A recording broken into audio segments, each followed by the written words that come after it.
Bueno, estamos con Jorge Molina, que es secretario general de la CTA de los trabajadores de Río Negro. ¿Cómo le va? ¿Qué tal? ¿Cómo te va, Walter? Un placer estar en el programa nuevamente. Bueno, ¿se vino a Buenos Aires recién? Recién sí, tuvimos una reunión ayer con el secretario de Seguridad Social de la Nación, que depende del Ministerio de Trabajo, Luis Bullitt, donde logramos, nosotros tenemos un régimen especial de jubilación docente, donde nos jubilamos a los 57 años las mujeres, 60 los varones, y tenemos un propio índice de actualización jubilatoria que es semestral. Lo que ha ocurrido es que al ser semestral, con los índices de inflación, generalmente queda muy desfasado. La reunión era para lograr una trimestralización y bueno, estamos en buen camino, probablemente en el mes de junio, en vez de cobrar en septiembre, el próximo momento los jubilados docentes lo están cobrando en junio, así que es tener la primicia, una muy buena noticia. Qué bueno, eso es para todo el país, ¿no? Para todos los docentes hay 11 provincias con cajas transferidas, son las que, como en el caso de Río Negro, en su momento la formal con la caja la transfirieron a la Nación, hay 11 provincias, o sea que es un abanico muy importante de jubilados que estarían recibiendo esta noticia. ¿Todo bien o todo mal eso, de transferir las cajas a la Nación? No, yo creo que lo ideal es que una provincia tenga su propio sistema jubilatorio. Estuvo bien en este caso que a partir de la gestión de Néstor Kirchner, en el caso nuestro, recuperáramos nuestro régimen jubilatorio especial a nivel nacional, que permitió tener una jubilación que no es de privilegio, eso está mal, muchos hablan de privilegio, justamente hay un avance ahora contra ese concepto, sino que es un régimen especial en función de la labor que tiene el docente. Yo siempre pongo un ejemplo, pues imagínate la seño de la salita de 3 con 60 años, pues el profesor de educación física a los 65 años siendo la vertical. O sea, tiene que ver con una cuestión de que por la labor que se hace, hay que jubilarse antes. Pero además tenemos un aporte mayor, aportamos 2 puntos más que el resto de trabajadores para poder jubilarnos antes. O sea, tiene que ver con eso. Entonces, en este sentido, estas 11 provincias que tenían sus cajas fundidas, haber pasado a Nación y que el gobierno de Néstor Kirchner nos haya puesto dentro de un régimen especial, es bueno. Ahora, lo ideal es como otras provincias que tienen su propio régimen jubilatorio, que generalmente está atado al aumento que van teniendo los trabajadores activos en su momento, como la provincia de Buenos Aires, que tienen inclusive algunos regímenes que se jubilan un poquito antes que el nacional. Ahora, Jorge, ustedes tuvieron esta reunión a nivel nacional, ¿y cómo notaron ustedes si hay dentro del gobierno, hay ánimos, digamos el ambiente está caldeado? ¿Cómo vieron ustedes luego de esta reunión lo que percibieron, lo que les han dicho, lo que han arreglado? No, básicamente en el caso nuestro del sector docente, a nosotros hasta ahora nos está yendo muy bien. Nosotros tuvimos una paritaria docente nacional a principio de año donde marcó un poco un rumbo de todo el resto de las paritarias, donde nosotros logramos un 21,21% de aumento al mes de marzo. Llegamos al 30% al mes de junio y al 45,45% en el mes de septiembre con reapertura. O sea que estamos hoy, a pesar de esta inflación, con un buen promedio. O sea que dentro del área nuestra de educación y el Ministerio de Trabajo nosotros no hemos tenido. Sí vemos que lo que está pasando es que donde no se encuentra la vuelta en la disputa contra la inflación. Yo creo que acá ahí hay un problema muy grave de básicamente la mirada diferente en cómo te enfrentás con aquellos que son los formadores de precios. Yo creo que vos podés tener, creo que Alberto Fernández tuvo una política de intentar de conciliar con todo el mundo, de intentar de que haya un crecimiento económico que se ha dado, porque el número está, es real. A pesar de la pandemia somos uno de los pocos países de Latinoamérica que acá ha tenido un desarrollo económico y que hoy hay un desarrollo en varios sectores de la industria y varios sectores de la economía que es importante. Lo que no se ha logrado es, porque a pesar de que las paritarias a nivel nacional se han marcado el rumbo que estén para arriba de la inflación, si vos no generas la inflación es como que va siempre por detrás. Y eso genera, me parece que en algún momento, si vos tuviste una política de apertura en decir a los empresarios, bueno, den una mano y no te la dan, en algún momento tenés que confrontar.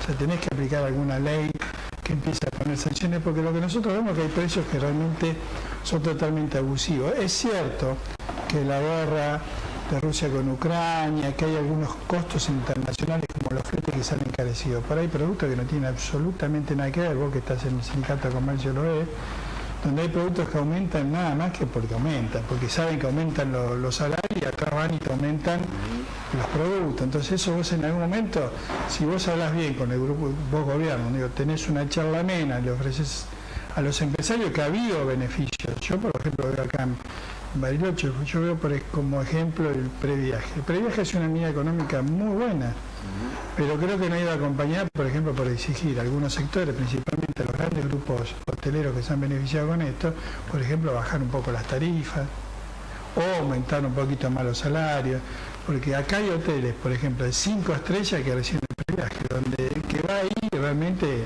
no necesitaba poner la devolución. Bueno, pero se prenden. Está bien, pero a lo que voy, si vos haces el previaje a ese sector empresario, tenés que exigir algo acá, decir, bueno, bajame la tarifa para que un trabajador pueda ir, o aumentarme los salarios, porque vos estás teniendo una ayuda importantísima por parte del Estado que te genera que tenga mucha más afluencia de turismo. Yo creo que falta esa pata de cómo hago para que ese desarrollo económico se traslade a una mejora real en los salarios, que no únicamente con la paritaria. Si no hay una baja de precio, ese aumento de salario se pierde. Y aparte te genera un descontento político muy grande. Cuando vos vas a comprar y cada vez las cosas salen más caras, por más que tu salario haya mejorado, te genera una incertidumbre total que te genera descontento político, lo que decías vos hace un rato de Milei. Milei crece gracias a esa situación, entre algunas cuestiones, ¿no? Ese descontento que hay al no poderle ganar a la inflación, lo cual me parece que es el principal punto donde creo que hay dos modelos de proyecto económico que creo que si eso no se soluciona se puede generar problemas para el gobierno, ¿no? Para la continuidad. Yo creo que ese es el gran punto a resolver. Ahora, Jorge, ¿cuál es su reflexión con todo este déficit fiscal, la grieta que hay en el gobierno? No hay un plan económico, no hay inversiones. No, yo creo que ahí difieren en este punto, lo remarco, yo creo que hay un crecimiento económico. Se ha notado. Lo que a mí me parece es lo que está faltando una política distributiva.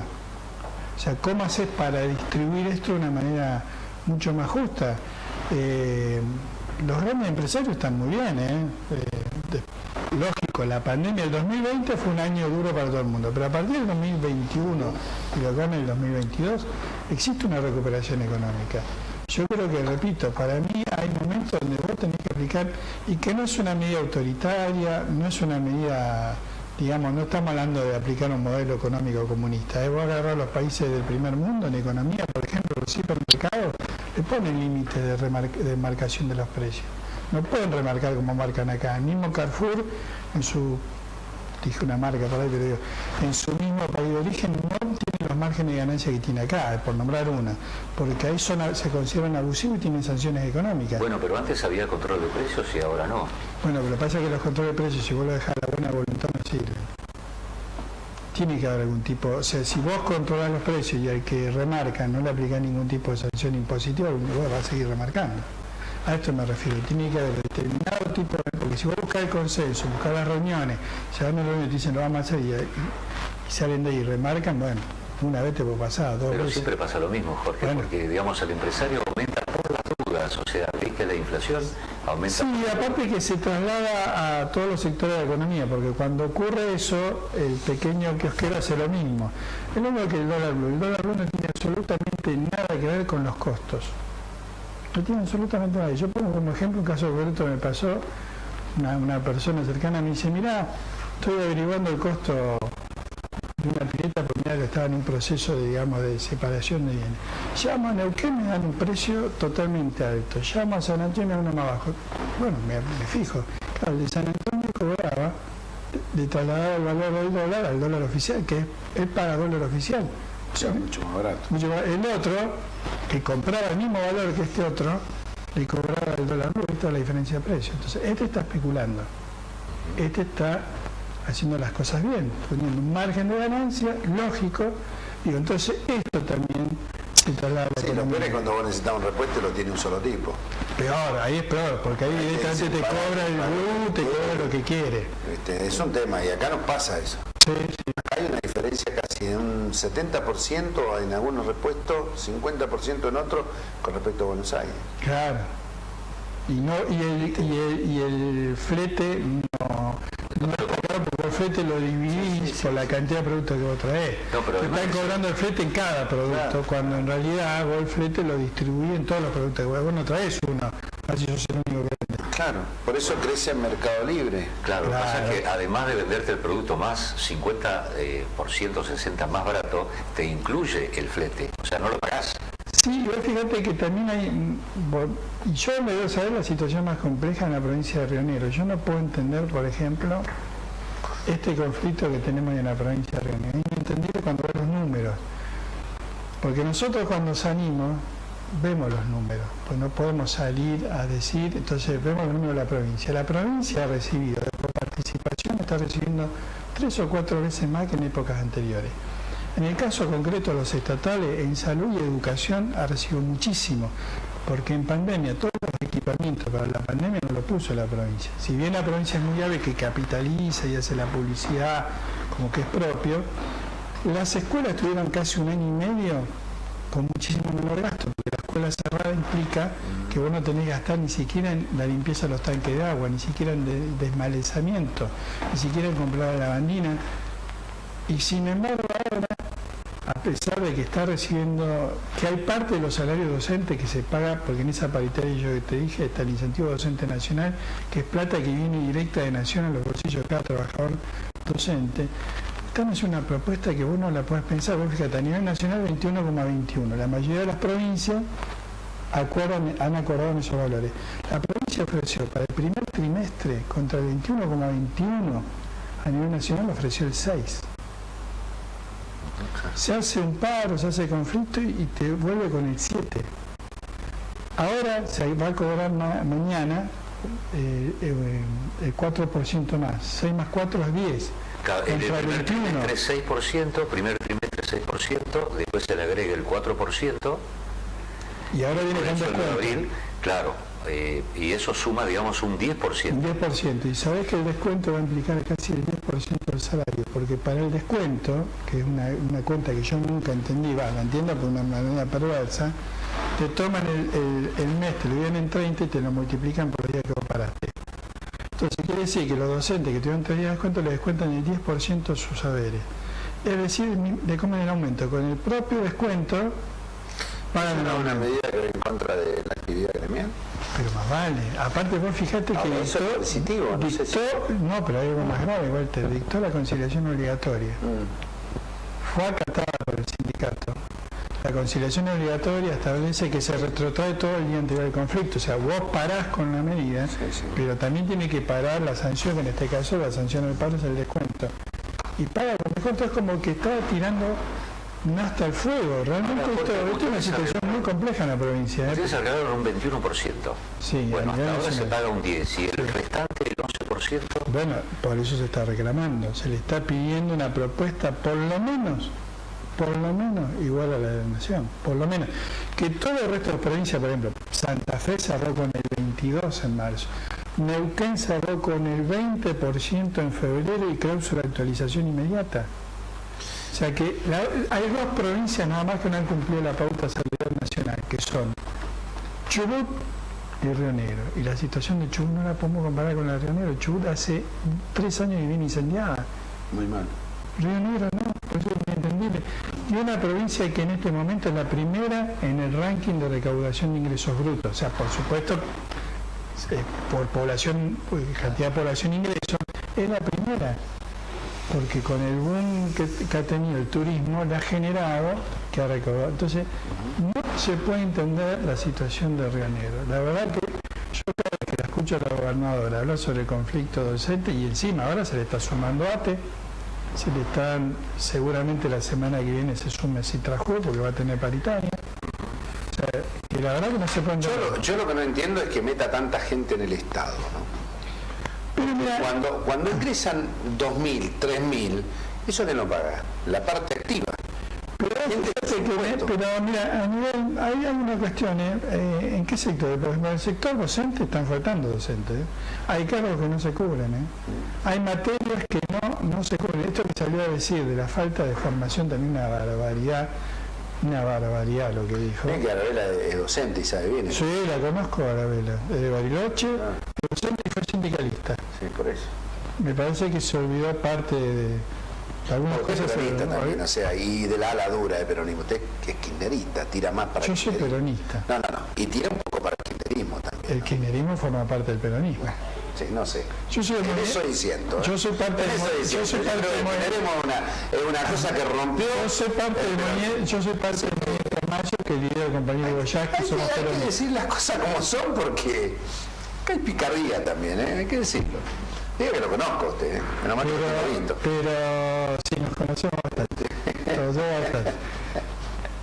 El kirchnerismo aplicó en la presidencia de Néstor y de Cristina el mismo proyecto económico que aplicó Perón en su primera y segunda presidencia, que fue favorecer el desarrollo de la industria nacional, limitar las importaciones de aquellos productos que se podían fabricar en nuestro país y generar un crecimiento económico por medio del crecimiento del ingreso. Lo mismo que hizo Perón y Evita en su momento. Sí, pero en sus actos no son como Perón y Evita, son todo lo contrario. En sus decisiones privadas hay otras cosas más grandes. Podemos discutir ahora de eso, pero el proyecto económico es el mismo. No, yo no Es creo. el mismo. Acá rompieron el peronismo, acá lo hicieron pelota. Vos estás hablando de la provincia de La Río provincia Negro. de Río Negro lo hicieron pelota. Yo creo que el problema de como peronista es que nos falta hacer un proyecto común donde tenemos que participar absolutamente todos, con 10 puntos que Sí, nos pero eso unifican. lo bajaron de arriba, de sur. No, yo estoy diciendo, Mismo lo bajaron de arriba. Ese modelo. yo estoy diciendo que ese y si tiene que haber interno, tiene que haber interno. Si no se la bancan. Es así. No puede haber más candidatos digitados a nivel nacional No porque se eso es lo bancan que nos interna. pasa. Si no se la bancan interna. ¿Usted cree que va a cambiar? Yo siempre No va a cambiar. propuse. No va a cambiar. Yo creo que las internas son necesarias. Sí, Pero es que lo que te ordena. siempre. Es lo que te ordena. El que gana conduce y el que pierde Claro. compara. Usted no sé si iba a la unidad básica, en la unidad básica, el día de la elección, y usted decía, bueno, che, con cuánto te anoto vos para ponerte un micro, una combi, a mí anotame con 300. Luego saltaba y decía, a mí anotame con 400. Pues hacía la lista de todo. Y me decía, esto va a ser fabuloso. Necesitamos todo. Esto es una mentira, no llevaba ni a 20. Por eso digo, la interna te sitúa en el lugar que corresponde. Por eso si tenés 20, tenés 20. No tenés nada, no tenés nada. No, pero además de eso, yo creo que la interna te da la legitimidad que no te da el dedo. Claro. O sea, yo creo que además unifica más, porque si perdés algo que seas muy jorobado como persona, y bueno, pero por lo menos tuviste tu oportunidad Totalmente. y vas a acompañar de otra manera. Si quedaste afuera por el dedo, quedas herido. El herido no acompaña. Totalmente. Usted que es un viejo zorro de la política y del sindicalismo, ¿no? ¿Cómo es el tema de los aportes de los trabajadores suyos? ¿Van a Buenos Aires o los maneja usted acá? En el caso nuestro, la CTA no tiene aporte de los distintos sindicatos. Y por ejemplo, el caso concreto del sindicato UNTER, que es el que pertenezco yo, nosotros tenemos nuestro aporte por recibo de afiliado. No tenemos el aporte como tienen otros sindicatos, que todos los trabajadores aportan, y hay una diferencia entre el que se afilia y no se afilia. Nosotros tenemos aporte únicamente de aquel que elige afiliarse, y ese aporte se descuenta por recibo de haberes, va a la conducción central, que es provincial, y ahí se distribuye por seccionales de acuerdo a la cantidad de afiliados. O sea, aquellas seccionales que tienen más afiliados reciben más aporte, aquellos que tienen menos, una parte va para la conducción directiva central y otra parte va para las seccionales. Entonces, una parte del aporte se va a la CETERA, porque es nuestra confederación a nivel nacional, y en el caso nuestro, una parte para la CTA, que es la central que nos nuclea en la provincia. ¿Cuánto es el sueldo normal de un docente? Y depende, Zona fría incluso. es muy dispar en función, pero el cargo testigo de un maestro hoy está un poco más de 70.000 pesos.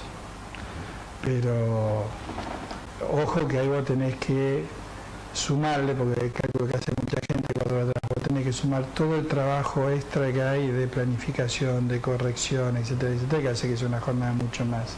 Claro, porque el docente en su casa también trabaja, Vale. corrige. Vos sabés lo que es tener un grado con 25 chicos, es corregir cuadernos, preparar evaluaciones, preparar trabajo. Y se ha duplicado el trabajo en pandemia, ¿no? Porque Y en pandemia la situación estuvo muy compleja porque el celular lo que hace es que no hay horario o la compu. Entonces los compañeros y compañeras maestras a veces me mostraban, mira, 11 de la noche me entró un mensaje de un nene pidiendo que le explique, la mamá que dice no entiende mi hijo, o sea, y generó un estrés impresionante en muchos compañeros y compañeras porque no había límite. Recién se empezó a ordenar cuando en algún momento se empezó a establecer de poner horarios, ¿viste? Porque si no era la verdad un descontrol. Y además muchos compañeros y compañeras, porque yo digo, el maestro tiene una cuestión, la maestra una cuestión que es muy particular. Vos estás trabajando con niños, con niñas, estás trabajando con afecto. Entonces, cuando vos ves que un niño o una niña no se puede conectar, hay compañeros y compañeros que se han ido a la casa a ver qué pasaba con ese chico o chica que no se podía conectar. Compañeros que pusieron de su bolsillo para ayudar a pagarle el celular a ese chico, sí, esa chica. Pero maestro, compañeros que no tiene wifi en su casa. Sí, vale. Se logró recién un pago de conectividad a mitad de la pandemia, a nivel nacional también, pero que igual no cubre todo, ¿no? Pero creo que la pandemia generó un desgaste muy grande, porque la verdad que, además de eso, garantizar los comedores, porque había muchos chicos que justamente no asistían al comedor y la pandemia hizo que comenzaron a ir al comedor, qué sé yo. El hijo de un compañera taxista, por ejemplo, que no iba al comedor porque con el ingreso del papá lo alcanzaba, la familia, luego que se quedó sin laburo y se tienen que ir al comedor. O sea, se generó también un crecimiento de la cantidad de chicos que necesitaban la comida. Entonces, cuando estaba el comedor había que hacer bolsones de alimentos, había que distribuirlo. Bueno, la pandemia generó, en el caso de la docencia, mantener ese vínculo pedagógico generó un trabajo extra de todas y de todas. Se dice que la escuela pública es mala enseñando cuando llega la hora de que un chico tiene que ir a la universidad, que no va tan preparado como aquellos que van a la escuela privada. Difiero, yo trabajé en los dos niveles. No, usted tiene que diferir, si dice lo contrario. Pero difiero además con movimiento, mira, no voy a nombrar porque no corresponde. No, bueno, pero eso es lo común que pero por ejemplo, cuando un docente en una escuela privada es muy duro, pero no duro, sino exige lo que hay que exigir, muchas veces viene el dueño, para la moto, porque acá pagan, y esto es real, y entonces no podemos exigir tanto porque los chicos tienen que pasar. Yo he presenciado mesa de examen donde están los chicos. Eso no le hace mal ni al padre, ni no le hace bien ni al padre ni al pibe que está en la escuela. Es toda una cosa negativa. Por eso te digo, hay un falso concepto. Piensa, y dice, no, pero en la escuela pública hay paro. Hay veces que hay chicos que van más que en la escuela privada, no quiere decir que aprendan más que en la escuela pública, se enseñe más o menos. Es más, pues fíjate a nivel universitario, los médicos más buscados, los abogados más buscados son los que están en la universidad pública. Porque el nivel de exigencia es mucho mayor. Siempre la escuela pública exige más que la escuela privada. Salvo si vos me decís escuelas privadas de élite. Eso es otra cosa. Acá hay escuelas privadas de élite. Pero la escuela privada donde va la clase media, que el papá, la mamá siempre piensa porque va a ir y realmente comete un error, mirá, tu chica va a aprender mucho más en la escuela pública que en la escuela privada. A pesar de que hay paro, a pesar de un montón de cuestiones más. Claro. Sí, igualmente el nivel de Eso digo, es una concepción falsa. Pensar que más días de clase implican mejor calidad educativa. No, depende cómo se enseña, qué se enseña. No es la cantidad es importante, pero si no acompañada por calidad no sirve. Como en todas las cosas. Yo creo que usted es un peleador de sindicalismo y más que todo de toda la vida. Lo conozco de hace muchos años, de jovencito lo conozco. Usted toda la vida estuvo, digamos, en la actividad sindical. La derecha argentina está buscando la forma de ir sacando los sindicatos de alguna forma, decir que los sindicatos son una de las cosas digamos, lo malo de la sociedad. Quieren unificar el sistema de salud, usted sabe que lo quieren hacer. ¿Qué opinión tiene formada de esto? ¿Del avance de la derecha?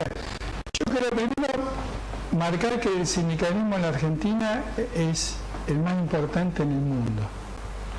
Nosotros, por suerte, a nivel nacional, el compañero Boyaski forma parte en la Internacional de la Educación. Cuando él iba durante el gobierno macrista a dar charlas y a hablar y en los foros internacionales, la lucha que estábamos dando justamente contra el avance del macrismo, intentar la flexibilización laboral, los de Europa decían, acá ya está. Acá ya hace años que yo. O sea, el movimiento sindical argentino, que tiene que ver justamente con la historia del peronismo, hasta datado, es el más importante del mundo y el que ha generado una resistencia muy grande al avance de la derecha. La derecha tiene ese discurso porque en realidad los sindicatos son los que le frenamos la terciarización, la flexibilización. Si fuera por la derecha nosotros no tendríamos que tener ni jubilación. Que hiciera el sistema perverso, la FJP, donde vos ibas aportando, sí, era una trampa, con lo que aportaba te alcanzaba para 3-4 años de jubilación. Entonces, nosotros somos el freno de un sistema más justo, porque además los sindicatos en Argentina no peleamos únicamente por salario, peleamos por condiciones de trabajo, totalmente, peleamos por salud, peleamos por la redistribución, vamos y marcamos lo que decíamos hoy, peleamos contra la inflación, peleamos contra los formadores. Somos un problema para la derecha. Somos un problema para la derecha, que como en toda actividad, como hay médicos buenos y médicos malos, como hay docentes buenos y docentes malos, puede haber algunos sindicalistas pero tenemos sistema de elecciones, los compañeros votan. El modelo sindical argentino tiene esa posibilidad, vos podés hacer una junta interna, podés votar, podés hacer una lista, podés confrontar. Y la reforma previsional, no volver a la FJP, se frenó por el movimiento sindical. Y vos fíjate lo que pasó en Brasil, cuando Dilma se equivoca, hace un giro hacia la derecha, piensa que conciliando con la derecha podía perdurar en el gobierno, no tan solo que la echan por una causa falsa, sino que avanzaron con la forma previsional, con la reforma laboral, con el ataque. Metieron en Canalura de paso. Metieron en Canalura. O sea, y vos fíjate que acá más allá de lo que decíamos hoy, pero si determinados compañeros y compañeras no fueron presos y otros pudieron salir en libertad durante el macrismo, fue gracias a la resistencia sindical. Si no hubiesen estado los sindicatos, hubiese sido terrible.